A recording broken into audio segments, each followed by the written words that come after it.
don Allah dan annabi mu yi haƙuri ku zaɓi M.A Abubakar a matsayin gwamnan jihar Bauchi. Sauraro a nan kuma tsohon gwamnan jihar Bauchi kuma sabon ɗan takara a jam'iyyar APC barista M.A Abubakar ne ya durkusa gaban dubban magoya baya yana neman afuwa, inda yake fatan za a yafe masa dukkan laifukan da yawa 'yan jihar Bauchi.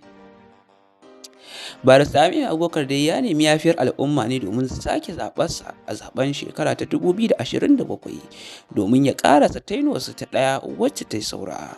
A baya dai barista M.A Abubakar ya taɓa zama gwamnan jihar Bauchi daga shekara ta 2015 zuwa shekara ta 2019, sai dai a lokacin da ya so yin tazarci a shekara ta 2019 ya fuskanci turjiyar al'ummar jihar Bauchi, wanda a lokacin suka zarge shi da rashin biyan albashin ma'aikata da kuma tsadar rayuwa a jihar ta Bauchi. Sai dai a wannan karan tsohon gwamnan ya nemi yafiyar al'ummar jihar Bauchi kuma ya yi alkawarin zai gyara halinsa.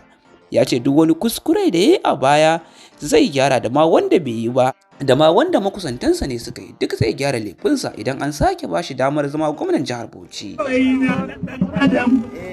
Wanda ajizi ne, tara ne shi bai cika goma ba, a dalilin da ya sa tilas ne na yi waɗansu kurakurai, ko kuma an yi waɗansu kurakurai da sunana, wanda kuma tilas ne a matsayina na ɗan adam na shugaba in karɓi waɗannan laifukan da aka yi ko ba wanda ni ban yi ba. A dalilin haka ne nake roƙon gafara gare ku, bayan na roƙi gafara gare ku, ina kuma roƙon alfarma gare ku, tun da dai na yi an gani ni ba ɗan bana ɗaya ba ne.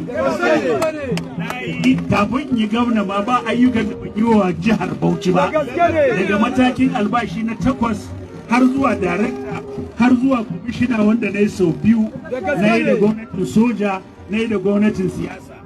A dalilin haka ne yasa dukkan wani kulle-kulle in dai a gwamnatance za a yi, ba inda za a yi shige mutu a jihar Bauchi. Saboda haka a mai wuya ne gare ni ba in kuka sake bani dama in ci gaba daga inda da na bari, kuma inda na bari din ci gaban al'umma ne. Duk wani aiki da kuka sani na fara, wallahi tallahi na bar kudin karasa wannan aikin a jihar Bauchi.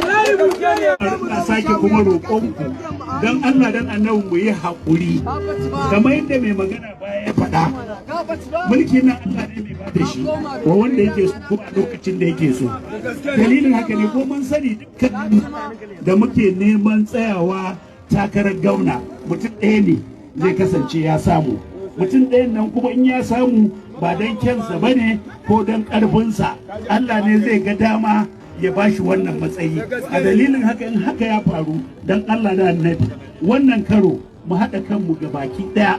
Al'ummar jihar Bauchi a zukatansu wallahi jam'iyyar APC suke so, saboda haka mu tabbatar musu da gwamnatinsu, kuma mu tabbatar da an aiwatar da adalci a wannan gwamnati. Da ƙarshe ina sake godiya gare ku, na kuma Allah subhanahu wata'ala duk wanda ya hallara a wannan waje, mace ko namiji, babba ko yaro, Allah subhanahu wata'ala ya mai da kowa gida lafiya. Assalamu alaikum wa rahmatullahi wa barakatuh.